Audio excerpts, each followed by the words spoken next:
नमस्कार दोस्तों, math plus education में आपका स्वागत है। हम लोग झारखंड को पढ़ रहे थे दोस्तों। तो झारखंड में हम लोग झारखंड का परिचय और झारखंड का जनजातीय विद्रोह को पढ़ चुके थे। तो आज से शुरू करते हैं साथियों, झारखंड का इतिहास को शुरू करते हैं। तो झारखंड के इतिहास को पढ़ेंगे धीरे धीरे करके, जितना भी क्लास होता है सभी क्लास को कवर करेंगे। तो चलिए आज शुरू करते हैं दोस्तों। झारखंड का इतिहास का पहला क्लास है। तो झारखंड के इतिहास में पढ़ेंगे साथियों, झारखंड में क्या क्या प्राप्त हुआ था, कहाँ कहाँ से मिला था, कौन सी जगह से मिला था, ये सब के बारे में पढ़ेंगे। स्थान के बारे में पढ़े थे, कहाँ कहाँ से कौन सी सदी में मिला था, कब मिला था, उस स्थान के बारे में। तो चलिए एक एक करके देखते हैं दोस्तों।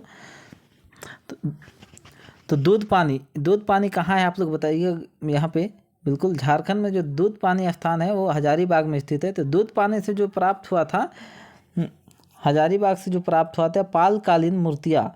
हजारीबाग से जो प्राप्त हुआ था साथियों, पालकालीन मूर्तियाँ के अवशेष 8वीं सदी कब प्राप्त हुआ था, 8वीं सदी और 12वीं सदी में। 8वीं शताब्दी के बाद के अभिलेख प्राप्त हुए हैं। कहाँ से? दूध पानी हजारीबाग से। हजारीबाग से क्या प्राप्त हुए हैं सर? तो याद रखिएगा, दूध पानी हजारीबाग के दूध पानी से क्या प्राप्त हुए हैं सर?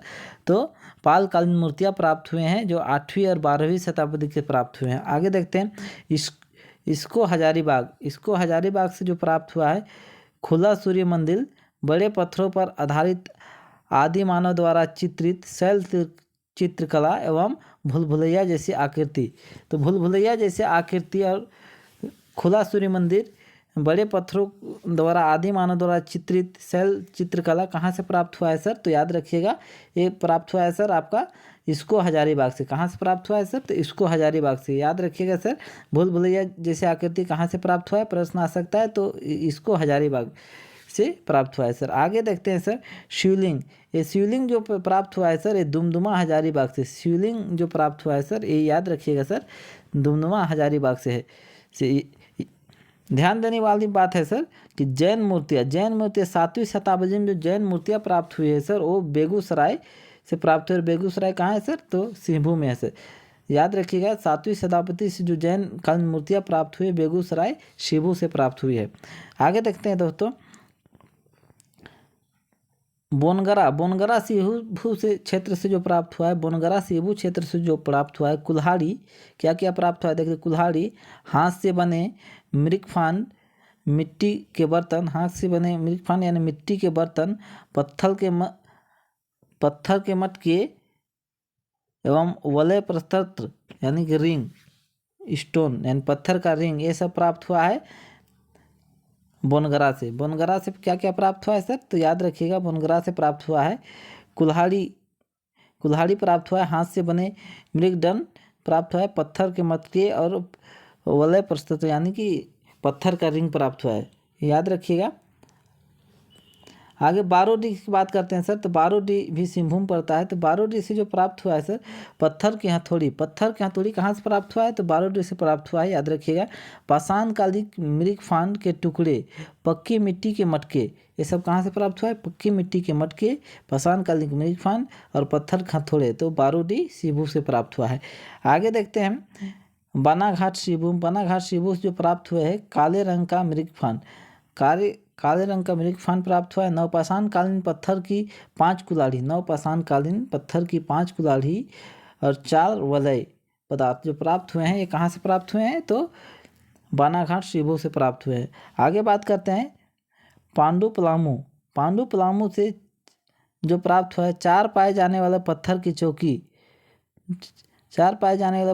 चौकी, जिसे पटना के संग्रहालय में संरक्षित रखा गया है। मिट्टी के कलश व तांबे के उपकरण, मिट्टी की दीवार, ये सब कहाँ से प्राप्त हुआ है दोस्तों? तो ये पांडु पलामू से प्राप्त हुआ है। तो याद रखिएगा साथियों, जितने भी ये सब प्राप्त हो रहा है, ये सब एग्जाम में कोई ना कोई कहीं ना कहीं से प्रश्न बनते हैं। तो आगे देखते हैं सर, पलामू किला लातेहार से जो प्राप्त है। भगवान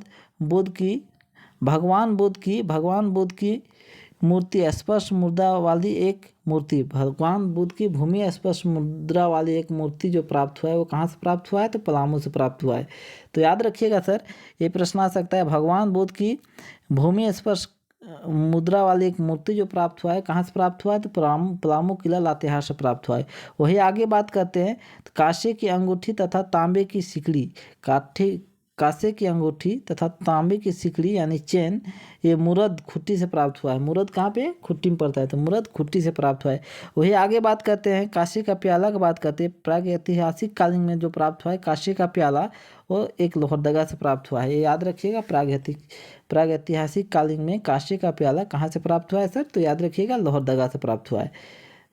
आगे देखते हैं, नामकुन से जो प्राप्त हुआ है, नामकुन रांची से जो मिला है वो बाण के फलक प्राप्त हुए हैं। तांबे के लोहे उपकरण तथा तांबे के कंगन, याद रखिएगा सर, बाण के फलक, तांबे के लोहे तथा तांबे के फलक, ये कहाँ से प्राप्त हुआ है सर? तो नामकुन से प्राप्त हुआ है। याद रखने वाली बात है, ये नामकुन रांची से प्राप्त हुआ है। वही छोटा नागपुर के पठारी क्षेत्र से आदि मानव के निवास के साक्ष्य मिले हैं। छोटा नागपुर के पठारी क्षेत्र से क्या चीज मिले हैं? तो आदि मानव के निवास करने के साक्ष्य प्राप्त हुए हैं। वही आगे बात करते हैं सर, भवनाथपुर जो गढ़वा में पड़ता है, भवनाथपुर के बारे में बात करते हैं। तो यहाँ से जो प्राप्त हुआ है, प्रागैतिहासिक काल के दुर्लभ